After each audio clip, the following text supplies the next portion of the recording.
Back to my channel. मैं हूं आपकी फ्रेंड वर्षा। फ्रेंड्स, आज की इस वीडियो में हम बीएड एंट्रेंस एग्जाम के 2015 के रीजनिंग के पेपर के बारे में डिस्कस करेंगे।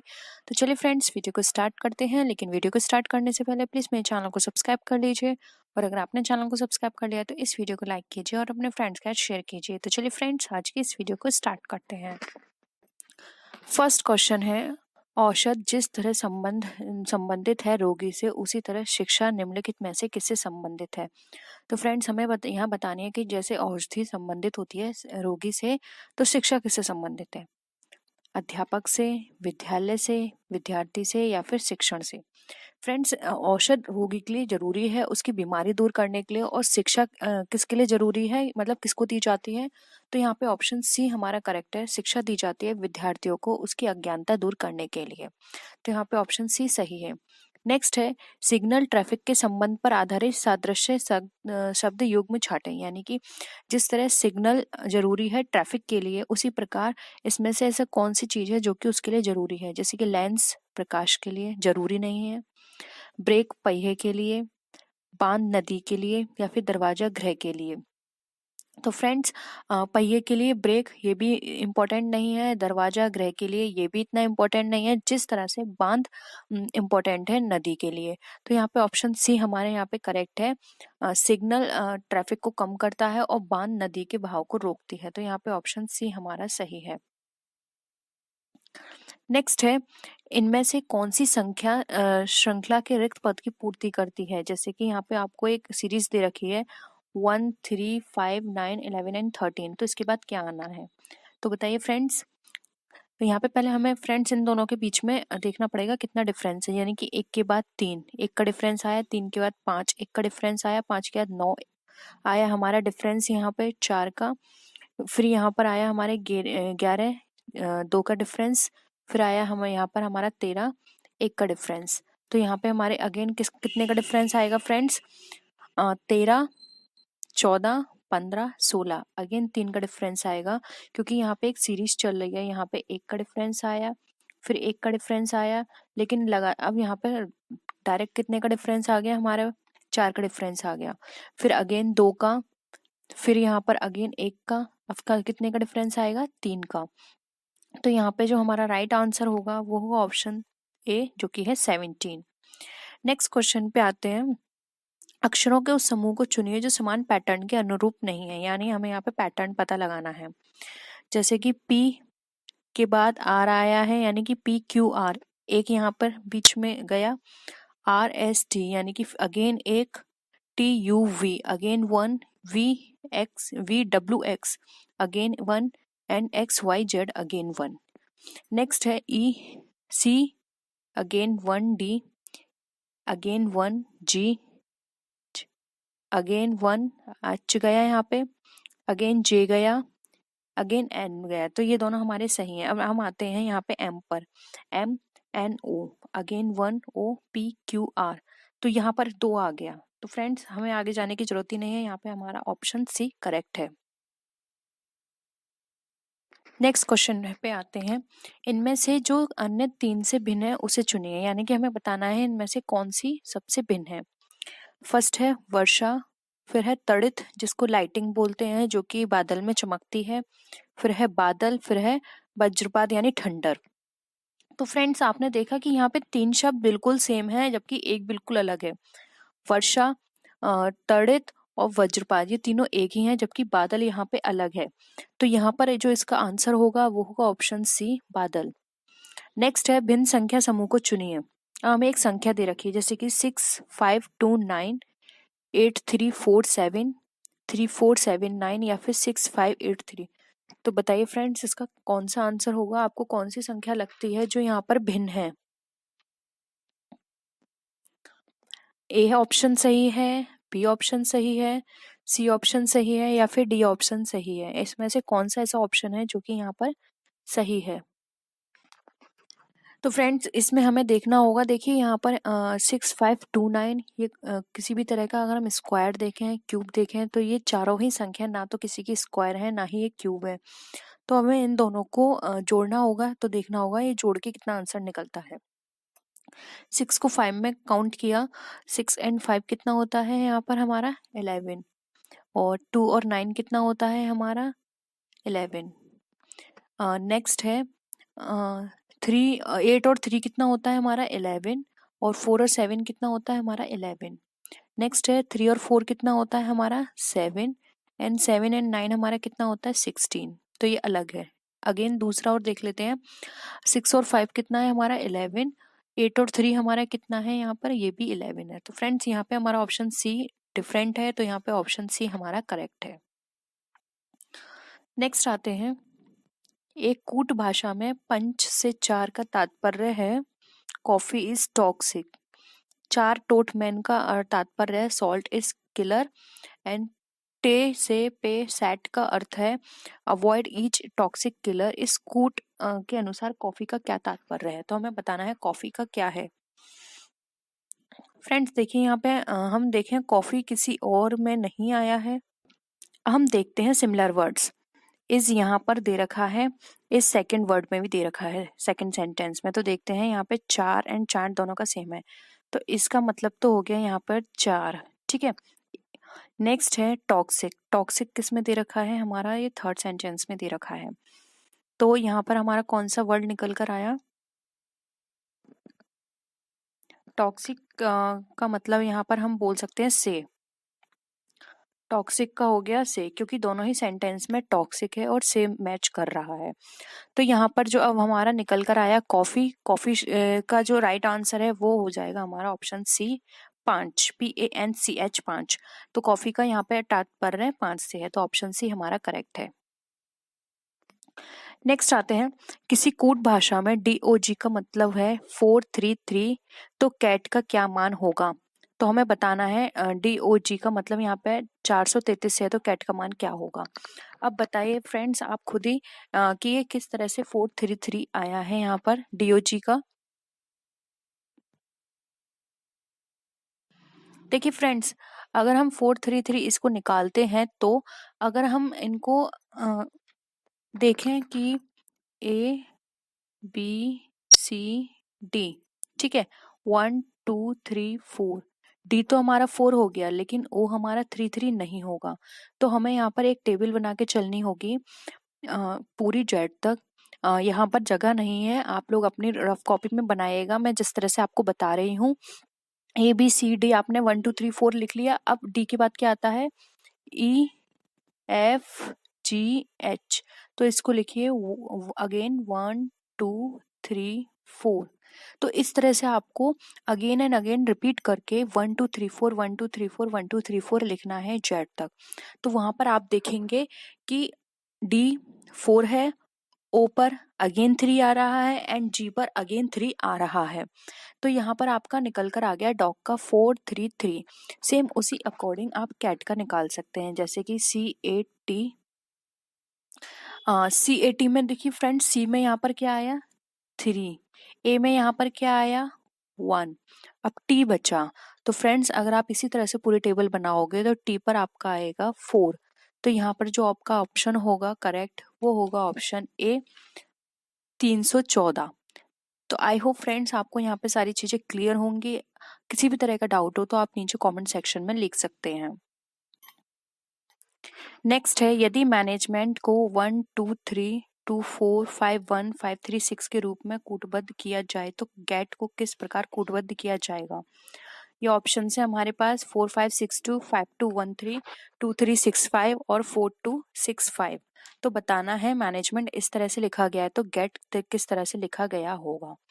तो फ्रेंड्स हम यहाँ पे लिख लेते हैं मैनेजमेंट, जी आया है। देखिए फ्रेंड्स यहाँ पर जी मैनेजमेंट में भी आया है। तो 1 2 3 4 5, 1 2 3 4 5, तो जी का मतलब क्या हो गया 4 से। आप यहाँ पे भी देखिए जी का मतलब यहाँ पे 4 दे रखा है। अब आते हैं हम ए पर। ए यहाँ पर हमारा गिवन है, ए का मतलब यहाँ पर क्या है 2, तो हमने निकाल लिया 2। अब हमारे पास दे रखा है टी, लास्ट में यहाँ पर टी है, यहाँ पर इसका मीनिंग क्या दे रखा है 6, तो हमने ले लिया 6। हम देखते हैं ई, तो ई में यहाँ पर दे रखा है 5 ई के लिए। तो हमारा क्या आंसर आया 4265। देखिए फ्रेंड्स 4265 यहाँ आंसर है। जी हाँ, यहाँ पर ऑप्शन डी हमारा बिल्कुल करेक्ट है। तो यहाँ पर हमारा जो गेट का जो गुडबद वर्ड निकल कर आएगा वो होगा 4265। इसी तरह से आपको अपने एग्जाम में करने हैं। आपको देखना है कि यहाँ पर जो वर्ड दे रखे हैं उसमें कौन सी सीरीज बन रही है, सीरीज नहीं बन रही है। तो सबसे पहले तो फ्रेंड्स आप कुछ मत करिए, कोई भी सीरीज मत देखिए। सबसे पहले ये देखिए कि जो आपको वर्ड वहाँ पे गिवन है और जो आपको वर्ड बनाना है उन दोनों में जो नंबरिंग है वो दोनों सेम है या नहीं, जो वर्ड्स हैं सेम है या नहीं। अब देखिए जैसे फ्रेंड्स यहाँ पे गेट दे रखा है GATE, तो ये चारों वर्ड क्या है हमारे मैनेजमेंट में आ रहे हैं। तो सबसे पहले आप ये देख लीजिए कि मैनेजमेंट के लिए जो यहाँ पे वर्ड यूज किया हुआ है वही वर्ड आपको बनाना है उसमें से, तो आपका आंसर निकल कर आ जाएगा, क्योंकि इस तरह के क्वेश्चंस में मेनली इसी तरह से इसका सोल्यूशन किया जाता है। हम नेक्स्ट आते हैं। रेखा जिसका मुख दक्षिण की ओर है वह बाईं ओर मुड़ती है और 15 मीटर चलती है। फिर वह अपने बाएं मुड़ती है और 7 किलोमीटर चलती है। फिर पश्चिम की ओर मुख किए हुए 15 मीटर चलती है और वह अपने वास्तविक स्थान से दूर होती है। तो बताइए इसका क्या आंसर होगा। तो फ्रेंड्स अगर हम यहाँ पर बनाएं रेखा, हम मानते हैं रेखा यहाँ खड़ी है। अब वो अपने मुख दक्षिण की ओर करती है, ठीक है। तो रेखा ने यहाँ पर अगर वो खड़ी है तो उसने दक्षिण की ओर मुख किया। अब दक्षिण की ओर मुख करने के वह बाईं ओर मुड़ रही है, यानी कि क्या हुआ, वो इस ओर मुड़ गई, ठीक है। बाईं ओर मुड़ने के बाद वह 15 किलोमीटर चली, यानी कि ये कितना है उसका 15 किलोमीटर, ठीक है। यहाँ वो 15 किलोमीटर चली। अब फिर वह अपने बाएं मुड़ती है, यानी कि अगेन वह बाएं मुड़ी, अगेन हमने उसको बाएं मोड़ा। अब वह 7 किलोमीटर चलेगी, तो ये हो गया उसका 7 किलोमीटर। फिर वह पश्चिम की ओर मुख किए हुए 15 मीटर चलती है, यानी कि अब उसे पश्चिम की ओर करना है। तो पश्चिम कहाँ हुआ, वो इस साइड है। तो यहाँ पर वो उसने कितना करा, 15 किलोमीटर चली। अब हमें देखना है कि वह अपने वास्तविक स्थान से कितना दूर है। तो फ्रेंड्स यहाँ पर अब है रेखा और यहाँ से उसने स्टार्टिंग की थी, ये उसका स्टार्टिंग फेज है, ठीक है। तो यहाँ पर हमें देखना है कि अब वो कितने किलोमीटर है। तो फ्रेंड्स 7 तो आप ये ले लीजिए, 7 किलोमीटर ये है। और यहाँ पे उसने वो यहाँ तो चली नहीं है क्योंकि वो तो यहीं खड़ी थी, तो वो 7 किलोमीटर है। तो ये सारी दूरी उसकी कहलाएगी 7 किलोमीटर, 7 मीटर। तो यहाँ पे ऑप्शन हमारा डी करेक्ट है, जो कि है 7 मीटर। आई होप क्लियर होगा ये क्वेश्चन। अगर आपको कोई भी डाउट हो तो आप बता सकते हैं, हम इस क्वेश्चन को दोबारा से डिस्कस कर लेंगे। अब नेक्स्ट क्वेश्चन है, ABCDE तथा F 6 मित्र एक वृत्त के केंद्र की ओर मुख करके बैठे हैं। CA व E के मध्य है, FD और B के मध्य है, BE के ठीक बाएं है।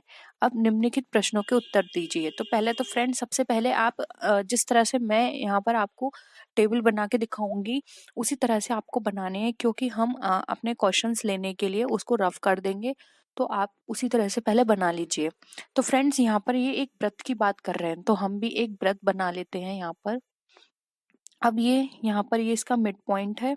अब ये क्या बोलते हैं कि CA व E के मध्य, पहले तो फ्रेंड्स ये 6 लोग हैं तो आप 6 पॉइंट बना लीजिए, 1 2 3 4 5 एंड 6, ठीक है। अब ये बोल रहे हैं CA व E के मध्य है, C जो है वो A और E के मध्य है। तो आप कोई पॉइंट ले लीजिए, हमने बिठाया C को यहाँ। A और B के मध्य है, तो फ्रेंड्स A ये भी हो सकता है, E ये भी हो सकता है, A ये हो सकता है और E ये भी हो सकता है, ठीक है। तो ये A E दोनों हो सकते हैं। अब F D और B के मध्य है, F जो है वो D और B के मध्य, तो F को हमने यहाँ बिठाया, ये D भी हो सकता है, ये B भी हो सकता है, लेकिन अभी हमने जगह की वजह से D और B ही लिख दिया है। चलिए हम यहाँ लिख देते हैं DB, ठीक है, और ये भी हमारा BD है। अब B और E के ठीक बाएं हैं। अब B जो है वो ठीक E के बाएं है, तो B हमारा ये है। अगर हम यहाँ पर E रखते हैं तो ये बाएं बोल रहा है, अगर यहाँ पर हम D रखते हैं तो ये हमारा बाएं नहीं आएगा। तो यहाँ पर हमें क्या करना पड़ेगा, यहाँ से हमें D को हटाना होगा और यहाँ से हमें A को हटाना होगा। तो ये हमारा सही पैराग्राफ बन जाता है। B के यहाँ पे बाएं कौन हो गया, E हो गया, और यहाँ से हमें क्या हटाना होगा, E। तो इस तरह से हमारा बन गया। अब हमें बताना है क्वेश्चंस के आंसर। ए के ठीक बाएं कौन बैठा है, तो ये ए है, उसके ठीक बाएं कौन बैठा है, तो फ्रेंड्स इसका जो राइट आंसर है कि ए के ठीक बाएं कौन बैठा है, तो ए के ठीक बाएं बैठा है हमारा यहाँ पर सी। तो ऑप्शन ए हमारे यहाँ पे करेक्ट है। आई होप ये टेबल आपने बना ली होगी। नेक्स्ट है डी के सापेक्ष ई का क्या स्थान है, यानी कि हमें बताना है डी के सापेक्ष ई कौन से स्थान पर बैठा है। ठीक बाएं ओर, दाईं ओर दूसरे स्थान पर, दाईं ओर तीसरे स्थान पर, या फिर बाईं ओर दूसरे स्थान पर। तो फ्रेंड्स यहाँ पर अगर हम देखें इसकी पोजीशन डी की क्या पोजीशन है ई से, तो डी के सापेक्ष ई जो है वो दाईं ओर बैठा है तीसरे स्थान पर, यहाँ की यानी कि दाईं साइड बैठा है उसके तीसरे स्थान पर। तो यहाँ पर जो हमारा ऑप्शन है वो हमारा ऑप्शन दाईं ओर तीसरे स्थान पर, सी हमारा बिल्कुल करेक्ट आंसर है यहाँ पे कि वो उसके दाईं ओर तीसरे स्थान पर बैठा है। नेक्स्ट है ई व एफ के बीच में कौन है, डी है, ए है या बी है। तो हमें बताना है, तो बहुत ही सिंपल आंसर है फ्रेंड्स, ई और एफ के बीच में हमारा बैठा है यहाँ पर बी। तो ऑप्शन सी है यहाँ पे हमारा करेक्ट आंसर है। नेक्स्ट है कुलदीप जो कि सुभाष का छोटा भाई है उत्तम से बड़ा है, प्रकाश जो कि सतीश से छोटा है सुभाष से बड़ा है, सभी में सबसे बड़ा कौन है। तो यहाँ पे हमको एक पहले टेबल बनानी होगी, जिस टेबल के थ्रू हम यहाँ पे पता लगा सकते हैं कि कौन किससे कितना बड़ा है। अब इस क्वेश्चन को सॉल्व करते हैं। कुलदीप सुभाष का छोटा भाई है, तो ये आ गया हमारा सुभाष, सुभाष का छोटा भाई है और उत्तम से बड़ा है, उत्तम से बड़ा है। प्रकाश जो कि सतीश से आयु में छोटा है, ठीक है, प्रकाश सतीश से छोटा है, यानी कि प्रकाश अब यहाँ आ सकता है और सतीश से छोटा है, ठीक है, लेकिन सुभाष से बड़ा है, लेकिन सुभाष से बड़ा है, ठीक है। तो यहाँ पर जो हमारी टेबल बनकर आएगी वो होगी हमारी सतीश, प्रकाश, सुभाष, कुलदीप और उत्तम। अब हमें बताना है इसका राइट आंसर जो इनके क्वेश्चंस के अकॉर्डिंग है कि यहाँ पर सबसे बड़ा जो है वो कौन है, प्रकाश है, कुलदीप है, सतीश है या फिर उत्तम है। तो फ्रेंड्स यहाँ पर जो सबसे बड़ा आंसर है, जो सबसे बड़ा पर्सन है वो है सतीश।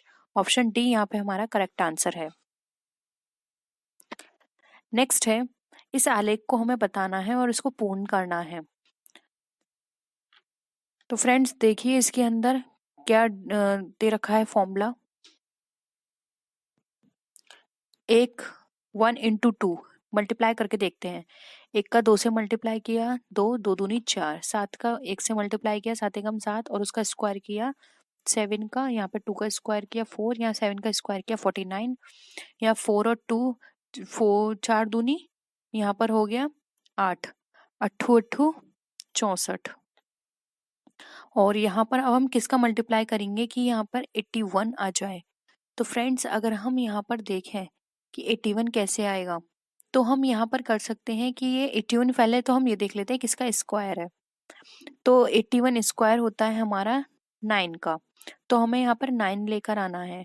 तो 3 का किस में मल्टीप्लाई करें कि 9 आ जाए। तो फ्रेंड्स ऑफकोर्स यहाँ पे जो ऑप्शन होगा हमारा वो होगा 3, क्योंकि 3 को 3 से मल्टीप्लाई करेंगे तो आएगा हमारा 9, और 9 से हमारा अगर हम उसका स्क्वायर करेंगे तो आ जाएगा 81।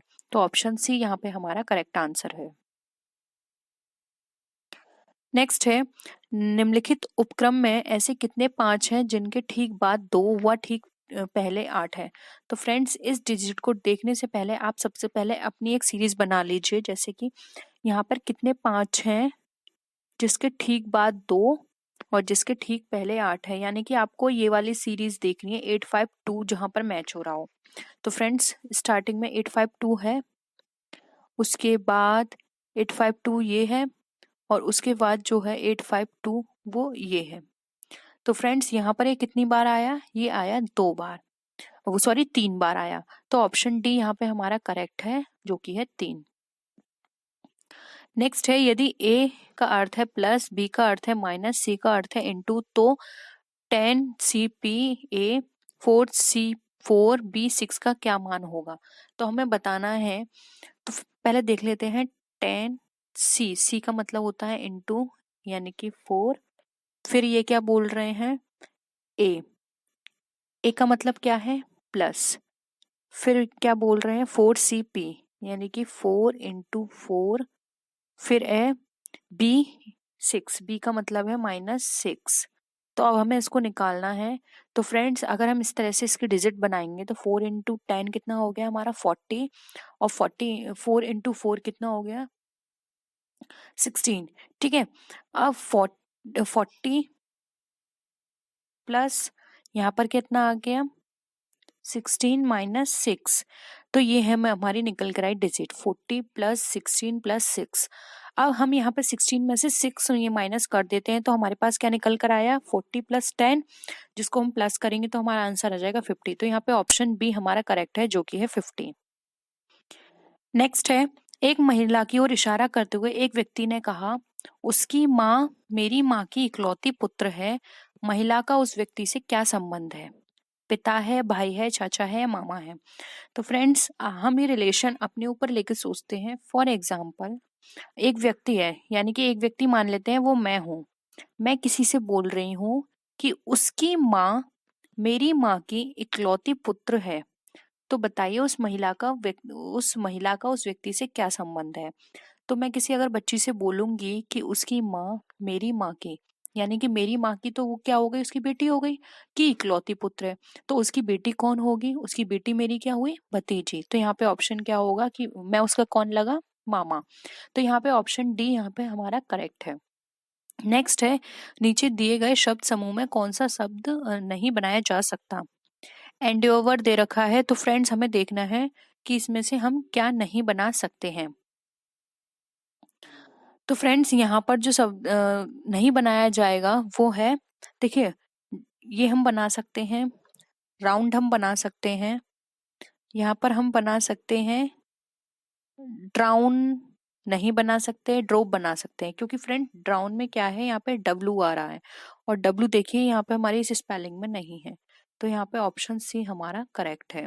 तो यहाँ पर जो वर्ड हम नहीं बना सकते वो है ऑप्शन सी, जो कि है ड्राउन। नेक्स्ट है, नीचे दिए गए वेन आकृतियों में लड़का, लड़की एवं बच्चे के संबंध को दर्शाने के लिए सर्वोत्तम विधि है। तो फ्रेंड्स हमें बताना है कि सर्वोत्तम कौन सा है। यहाँ पर ये सर्किल के अंदर सर्किल सर्किल दे रखा है, ये हमारा नहीं होगा क्योंकि लड़का लड़की जेंडर वाइज अलग हैं, तो हम उनको एक ही जगह ट्रीट नहीं कर सकते। और यहाँ भी इन दोनों के बीच में किसी तरह का कोई रिलेशन नहीं बताया जा रहा, तो हम ये रिलेशन शो नहीं कर सकते।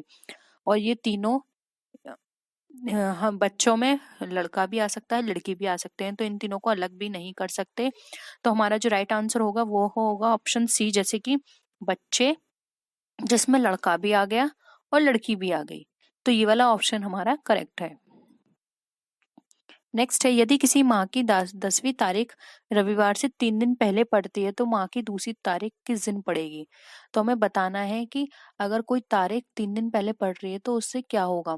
तो फ्रेंड्स ये देखिए 10 तारीख से 7 दिन पूर्व 3 तारीख आती है गुरुवार को, और 2 तारीख का दिन क्या होगा फिर यहाँ पर?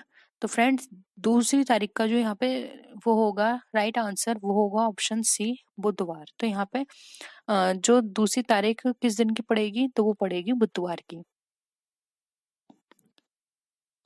नेक्स्ट है, एक वृक्ष पर 15 कबूतरों का झुंड बैठा है। एक शिकारी उस झुंड पर बंदूक से गोली दागता है, जिस कारण 2 कबूतर मर जाते हैं। शेष कितने कबूतर वहां रह गए? बताइए फ्रेंड्स। 15 कबूतर का झुंड था, एक शिकारी उस झुंड पर बंदूक से गोली दागता है, जिस कारण 2 कबूतर मर गए। शेष वहां कितने कबूतर रह गए? बहुत ही सिंपल आंसर है फ्रेंड्स, बताइए इसका क्या होगा राइट आंसर। तो फ्रेंड्स इसका जो राइट आंसर है वो है ऑप्शन डी। जो शेष कबूतर वहां रह गए वो थे 2 कबूतर अब वहां रह गए हैं, क्योंकि जो गोली जो दागता है वो 2 कबूतर वहां पे मर जाते हैं, और बाकी तो सब उड़ जाएंगे। जो राइट आंसर है वो है ऑप्शन सी 2।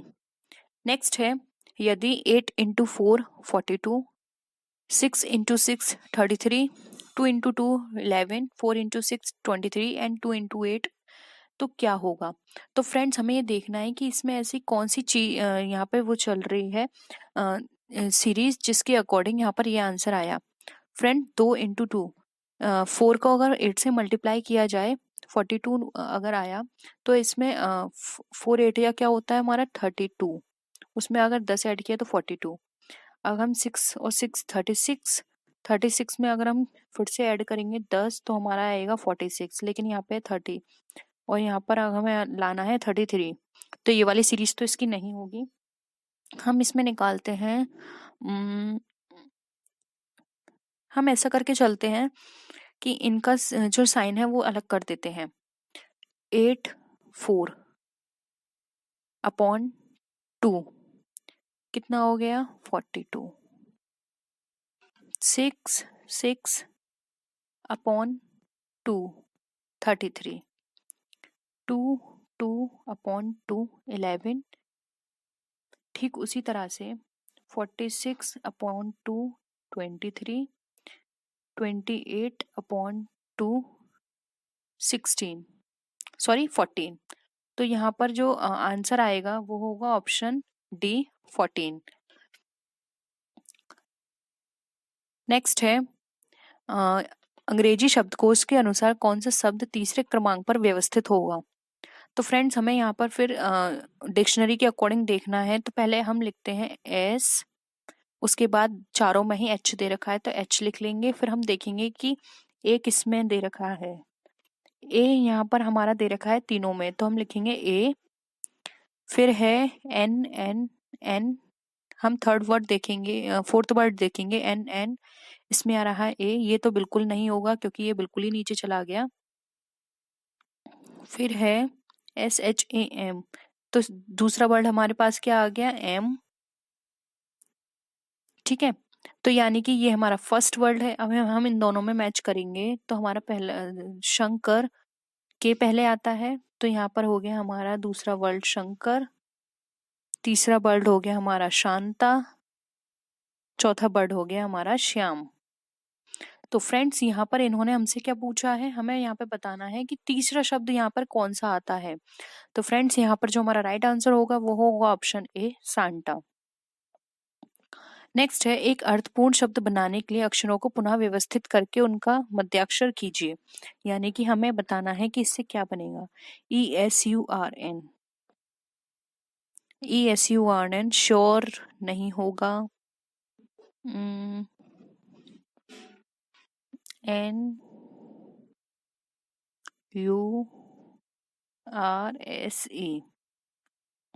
हाँ फ्रेंड्स इसका जो मीनिंग बनेगा वो होगा नर्स, NURSE। और हमें इन्होंने क्या पूछा है कि उसका मध्याक्षर बताइए, क्योंकि मध्य में कौन सा अक्षर आ रहा है। तो फ्रेंड्स यहाँ पे जो मध्य में आ रहा है वो है ऑप्शन आर, तो ऑप्शन डी यहाँ पे हमारा करेक्ट है जो कि है आर। तो फ्रेंड्स आई होप यहाँ पर आपको ये प्रैक्टिस सेट पसंद आया होगा। जो इससे रिमेनिंग 25 क्वेश्चन हैं उसको हम नेक्स्ट वीडियो में डिस्कस करेंगे। आई होप ये वीडियो आपके लिए हेल्पफुल रही हो। कोई भी क्वेश्चन में अगर आपको डाउट लगता है तो आप नीचे कमेंट सेक्शन में लिख सकते हैं, और किसी भी तरह की कोई भी क्वेरी हो या फिर आपको कोई रिक्वेस्ट हो किसी पर्टिकुलर टॉपिक को लेके तो आप नीचे कमेंट सेक्शन में लिख सकते हैं। हम कोशिश करेंगे जल्द से जल्द उसको पूरा करने की।